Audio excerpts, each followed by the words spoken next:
नमस्कार, मैं डॉक्टर अतुल शाही। आज का टॉपिक है बहुमाध्यम उपागम, जिसे इंग्लिश में मल्टीमीडिया कहते हैं। मल्टीमीडिया अंग्रेजी के मल्टी और मीडिया शब्दों से मिलकर बना है।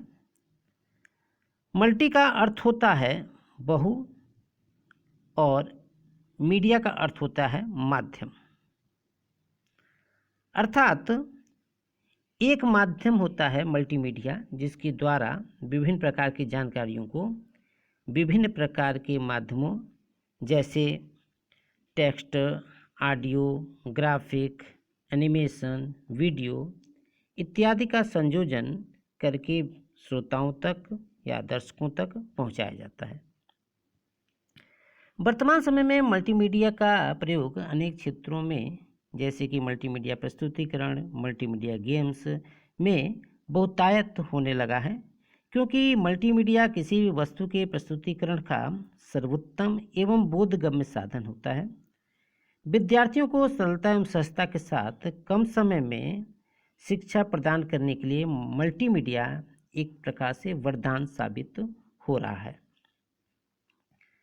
मल्टीमीडिया का प्रयोग रचनात्मक उद्योगों, व्यापार, खेल, मनोरंजन के क्षेत्र के साथ साथ शिक्षा के क्षेत्र में भी किया जाता है। कहने का तात्पर्य है कि आज के आधुनिक समय में ऐसा कोई भी क्षेत्र नहीं है जहां मल्टीमीडिया का प्रयोग न किया जाता हो। मल्टीमीडिया के अंतर्गत विभिन्न प्रकार की सूचनाओं को इकट्ठा किया जाता है, उसका प्रयोग विभिन्न क्षेत्रों में किया जाता है। इस विधि का प्रयोग शिक्षा के क्षेत्र और मनोरंजन के क्षेत्र में भी किया जाता है। किसी विशेष प्रकार के प्रशिक्षण के लिए इस मीडिया का प्रयोग सीडी बनाकर किया जा सकता है। अतः हम कह सकते हैं कि मल्टीमीडिया के अंतर्गत सभी कार्यक्रम शामिल किए जाते हैं जो कि कंप्यूटर के विभिन्न उपयोगों को प्रदर्शित करते हैं। मल्टीमीडिया अर्थात बहुमाध्यम उपागम का अर्थ बहुत से माध्यमों के प्रयोग से नहीं, अपितु वांछित परिणाम प्राप्त करने के लिए अनेक माध्यमों या विधाओं के उपयुक्त सुनियोजित उपयोग से होता है। मल्टीमीडिया उपागम में विभिन्न माध्यमों में अनेक सॉफ्टवेयर के समूह अथवा उनका एकत्रीकरण सम्मिलित होता है। यह एक ऐसा सामूहिक प्रस्तुतिकरण होता है जिसमें विषय वस्तु, ग्राफिक, चित्र, आवाज़, संगीत, वीडियो इत्यादि का कंप्यूटर द्वारा प्रयोग किया जाता है। अब हम बात कर लेते हैं मल्टीमीडिया हेतु वांछित हार्डवेयर एवं सॉफ्टवेयर की। मल्टीमीडिया के लिए एक उच्च स्तरीय मेमोरी क्षमता से युक्त कंप्यूटर और उच्च रिजोल्यूशन वाली रंगीन मॉनिटर के साथ कुछ विशिष्ट इनपुट और आउटपुट डिवाइसेस की आवश्यकता होती है। इसमें टेक्स्ट, साउंड, ग्राफिक, इमेज इत्यादि मिश्रित रूप से इनपुट करने के लिए सामान्य कीबोर्ड एवं माउस के साथ संवेदनशील एवं विशिष्ट इनपुट उपकरण काम में लाए जाते हैं, जैसे स्कैनर हुआ, screen, graphic, tablet, digital camera इत्यादि। ग्राफिक्स। इस मल्टीमीडिया कार्यक्रम के अंतर्गत स्कैनर, डिजिटल कैमरा एवं कला संबंधी अर्थात रंग भरने संबंधी कार्यों को सम्मिलित किया जाता है। स्कैनर के माध्यम से विभिन्न प्रकार के चित्र को स्कैन करके कंप्यूटर में डाल दिया जाता है और उनको अपनी आवश्यकता अनुसार बनाया जा सकता है। वर्तमान समय में कंप्यूटर के माध्यम से ही स्कैनर का प्रयोग करके चित्रों को एक उत्तम स्वरूप प्रदान किया जाता है। इसी प्रकार डिजिटल कैमरे के द्वारा भी विभिन्न प्रकार के चित्रों के माध्यम से सीडी तैयार की जा सकती है। इसके द्वारा रिकॉर्डिंग भी की जाती है तथा कंप्यूटर में स्कैन करके सीडी को रखा भी जा सकता है। पेंटिंग संबंधी योग्यता प्रदान करने में इस कार्यक्रम का उपयोग रहा है। इसके द्वारा छोटे स्तर के छात्रों को पेंटिंग करने की कला और तकनीकी का ज्ञान प्रदान किया जाता है। अब हम बात करते हैं श्रव्य कार्यक्रम की, ऑडियो प्रोग्राम की। इसके अंतर्गत माइक्रोफोन, मिडी कीबोर्ड एवं सूचना एकत्रित करने वाला यंत्र आता है। इसमें माइक्रोफोन के माध्यम से हम अपनी आवाज़ दूसरे व्यक्ति तक पहुंचा सकते हैं। मीडी कीबोर्ड के माध्यम से एकत्रित सूचनाओं को हम अपनी आवश्यकता अनुसार कंप्यूटर स्क्रीन पर देख सकते हैं। विभिन्न प्रकार की सूचना एवं तकनीकों को लोड करने का कार्य सिंथेसिसर्स के माध्यम से किया जाता है, जिन्हें आवश्यकता अनुसार पुनः प्राप्त किया जाता है। जहाँ तक दृश्य कार्यक्रम की बात है, इसके अंतर्गत डिजिटल कैमरे के विभिन्न उपयोगों को प्रदर्शित किया जाता है। इसके द्वारा विभिन्न प्रकार की सूचनाओं को एकत्रित करके कंप्यूटर स्क्रीन पर डिस्प्ले किया जाता है। डिजिटल कैमरे के कार्यक्रमों को देखने के साथ साथ उसमें आवाज़ सुनने के लिए हेडफोन का भी प्रयोग किया जाता है। इसका ऑडियो एवं वीडियो दोनों रूपों में प्रयोग हो सकता है। डिजिटल कैमरे के माध्यम से आवाज़ एवं दृश्य दोनों एक साथ सुने एवं देखे जा सकते हैं और पृथक रूप से यानी कि अलग तरीके से भी इसको देखा जा सकता है। मीडी, इस कार्यक्रम में सूचनाओं का आदान प्रदान किया जाता है। इसके लिए हेडफोन एवं स्पीकर का प्रयोग किया जाता है। हेडफोन के माध्यम से सूचना देने वाला और सूचना प्राप्त करने वाला दोनों ही व्यक्ति सूचना सुन सकते हैं, जबकि स्पीकर से प्राप्त सूचनाओं को सार्वजनिक रूप से सुना जा सकता है। यह कार्यक्रम सूचनाओं के आदान प्रदान का मौखिक माध्यम है। अब हम बात करते हैं मल्टीमीडिया का क्या महत्व है। मल्टीमीडिया की मदद से हम किसी भी जानकारी या सूचना को आसानी से किसी भी मीडिया जैसे video, image, audio, text, animation इत्यादि के माध्यम से प्राप्त कर सकते हैं। मल्टीमीडिया के माध्यम से ही किसी भी सूचना को हम कहीं भी तुरंत ट्रांसफ़र भी कर सकते हैं। शिक्षा के क्षेत्र में जहाँ तक मल्टीमीडिया का सवाल है, वर्तमान समय में शिक्षा के क्षेत्र में मल्टीमीडिया का प्रयोग बहुत ही ज़्यादा होने लगा है। दूसरे शब्दों में कहें तो शिक्षा के क्षेत्र में मल्टीमीडिया विशेष रूप से पॉपुलर बन चुका है। मल्टीमीडिया का सामान्य प्रयोग नोट्स तैयार करने में किया जाता है। मल्टीमीडिया का बहुत अच्छा ऑप्शन है, किसी भी विद्यार्थी को कोई टॉपिक सिखाने में इसकी मदद होती है। वर्तमान समय में जहाँ भी ऑनलाइन क्लासेस चल रहे हैं, उसमें मल्टीमीडिया की जो भूमिका है वह अत्यंत महत्वपूर्ण है। वीडियो या ऑडियो के माध्यम से हम कह सकते हैं कि मल्टीमीडिया एलिमेंट्स के द्वारा आज के विद्यार्थी किसी भी चीज़ को बहुत ही आसानी से समझ सकते हैं और वह टॉपिक स्टूडेंट के दिमाग में बहुत ज़्यादा दिनों तक स्टोर हो जाता है। जैसे जिस चीज़ को हम आसानी से समझ लेते हैं वह चीज़ हमें बहुत ज़्यादा दिनों तक या फिर लंबे समय तक याद रहता है।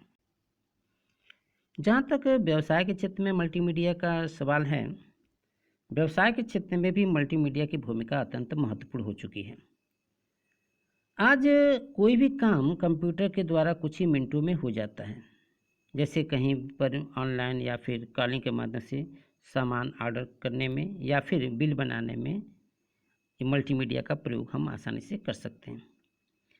पहले बिल बनाने में या बनाने के बाद सभी आइटम्स के प्राइस को 2-3 बार ऐड करके देखना पड़ता था और गलती की संभावना ज़्यादा होती थी, किंतु कंप्यूटर के आ जाने से हम आसानी से इस समस्या का समाधान करने में सक्षम हो गए हैं। इससे समय की बचत होती ही होती है। बिजनेस में मल्टीमीडिया का उपयोग वीडियो कॉन्फ्रेंसिंग में भी होने लगा है और इस सिस्टम के द्वारा हम एक लोकेशन से दूसरे लोकेशन पर आसानी से सामान को पहुंचा सकते हैं, आसानी से अपनी बात को पहुंचा सकते हैं। मनोरंजन के क्षेत्र में मल्टीमीडिया के महत्व के संबंध में यह कहा जा सकता है कि वर्तमान समय में मूवी में सबसे ज़्यादा मल्टीमीडिया का उपयोग किया जाता है। मूवी और गेम बनाने में कंप्यूटर ग्राफिक का बहुत ही महत्वपूर्ण भूमिका होती है, जो कि मल्टीमीडिया को बढ़ावा देता है। कहने का तात्पर्य यह है कि मूवी और गेम में मल्टीमीडिया का उपयोग बहुत ही ज़्यादा होता है, जिसके कारण मल्टीमीडिया का ग्रोथ इंक्रीज होता है। मूवी में मल्टीमीडिया का उपयोग ऑडियो और वीडियो में इफ़ेक्ट चेंज करने में होता है। मल्टीमीडिया के सहयोग से वीडियो में बहुत ज़्यादा एक्शन दे दिया जाता है जो कि रियल लगता है। स्पष्ट है कि वीडियो हो या ऑडियो, इसको बेहतर बनाने के लिए मल्टीमीडिया का प्रयोग एक सामान्य प्रक्रिया हो गई है। अब हम बात कर लेते हैं बहुमाध्यम उपागम की आवश्यकताएं एवं महत्व की।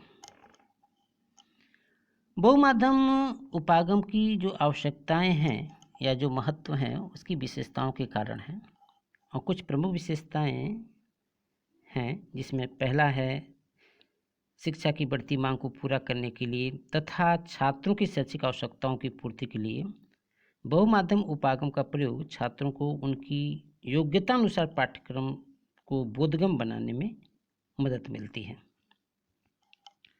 दूसरी जो इसकी विशेषता है वो है कि एक उपागम की अपेक्षा विविध या बहुमाध्यम उपागम का प्रयोग शिक्षण अध्ययन प्रक्रिया को ज़्यादा सरल, सुगम एवं प्रभावशाली बनाता है। तीसरी जो इसकी विशेषता है वह यह है कि बहुमाध्यम उपागम व औपचारिक, अनौपचारिक तथा निरौपचारिक सभी प्रकार की शिक्षण प्रणालियों में उपयोगी सिद्ध होते हैं।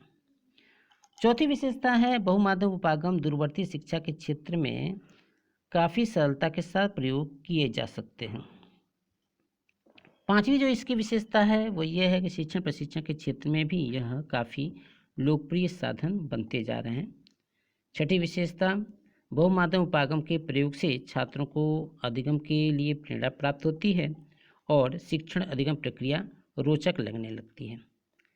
सातवीं विशेषता, बहुमाध्यम उपागम के प्रयोग से छात्रों के लिए विषय वस्तु ज़्यादा स्पष्ट एवं बोधगम्य हो जाता है। आठवीं विशेषता, बहुमाध्यम उपागम के माध्यम से शिक्षक कठिन एवं जटिल संप्रत्यय को आसानी से पढ़ाकर समय एवं शक्ति दोनों की बचत करते हैं। नवीं विशेषता, बहुमाध्यम उपागम द्वारा पढ़ाए गए पाठ क्योंकि छात्रों को अधिक स्पष्ट एवं बोधगम्य होते हैं, अतः उससे पाठ को रटने की आवश्यकता महसूस नहीं होती। 10वीं जो विशेषता है वो ये है कि बहुमाध्यम उपागम के प्रयोग से छात्रों द्वारा प्राप्त जो ज्ञान होता है वह अस्थायी हो जाता है। अब हम बात कर लेते हैं बहुमाध्यम उपागम के प्रयोग की प्रक्रिया के संदर्भ में। इसमें कुछ 5 प्रक्रियाओं के बारे में चर्चा की गई है। पहली प्रक्रिया है कि सर्वप्रथम अंतिम व्यवहारों का निर्धारण एवं परिभाषीकरण करना चाहिए। जब हम बहुमाध्यम उपागम के द्वारा अध्ययन कराते हैं छात्रों को या टीचिंग करते हैं तो हमारा उद्देश्य यही होता है कि छात्रों में ज्ञान का समावेश हो सके, यानी कि जो ज्ञान हम दे रहे हैं वो उसका बोध कर सके, और इसके लिए जो प्रक्रिया है वह इच्छित पूर्व व्यवहार से अंत व्यवहार तक यानी कि अंतिम व्यवहार तक है। तो इसमें हमको ये पहले डिसाइड कर लेना चाहिए कि हम बालक में कौन से अंतिम व्यवहार लाना चाहते हैं, पूर्व के व्यवहार उसके क्या हैं और शिक्षणोपरांत कौन से व्यवहार उसके अंदर आएंगे, कौन से चेंजेस, कौन से परिवर्तन उसमें दिखाई देंगे, इसका निर्धारण हमें टीचिंग के पहले या शिक्षण के पहले कर लेना चाहिए। दूसरा जो है प्रक्रिया है कि पाठ्यवस्तु और शिक्षण नीतियों की भी व्यवस्था करनी चाहिए। जब हम क्लासरूम में टीचिंग करने जाते हैं तो कौन सा पाठ्य पढ़ाना है, कौन सा टॉपिक पढ़ाना है, इसका भी निर्धारण होना चाहिए, और साथ साथ उस पाठ को हम किस विधि से पढ़ाएंगे, कौन कौन से मटेरियल, कौन कौन से टीचिंग एड्स उसमें लगेंगे, यानी कि स्ट्रेटजी क्या हमारी होगी, इसकी भी व्यवस्था कर लेनी चाहिए। तीसरा पॉइंट आता है कि उसके बाद से शिक्षण नीति और शिक्षण तकनीकों का विविध विधाओं के साथ प्रयोग करना चाहिए। जब हमारा निर्धारण हो गया कि ये पाठ्य वस्तु है और ये हमारी स्ट्रेटजी है तो उसके आधार पे हम विभिन्न विधाओं का प्रयोग करते हुए, विभिन्न मेथड का प्रयोग करते हुए शिक्षण को करना चाहिए, प्रारंभ करना चाहिए। उसके बाद शिक्षणोपरांत चौथा पॉइंट है कि मूल्यांकन करना चाहिए। मूल्यांकन से ये पता चलता है कि हमने जो टीचिंग की, यानी कि जो हमने छात्रों को पढ़ाया, छात्रों ने कितना सीखा, हमारी टीचिंग कितनी सफल हुई। यदि सफल हुई तो फिर उस मेथड को, इस स्ट्रेटजी को हम आगे कंटिन्यू करते हैं। अगर सफल नहीं हुई तो हम उसमें क्या करते हैं, परिवर्तन करते हैं, संशोधन करते हैं। और पांचवा जो है कि अंत में निदान के अनुसार छात्रों को सुधारात्मक अनुदेशन एवं पृष्ठपोषण प्रदान किया जाता है। यदि टीचिंग सफल हुई, छात्रों ने बोध किया, तो उसको हम क्या करते हैं, फीडबैक देते हैं, पृष्ठपोषण करते हैं।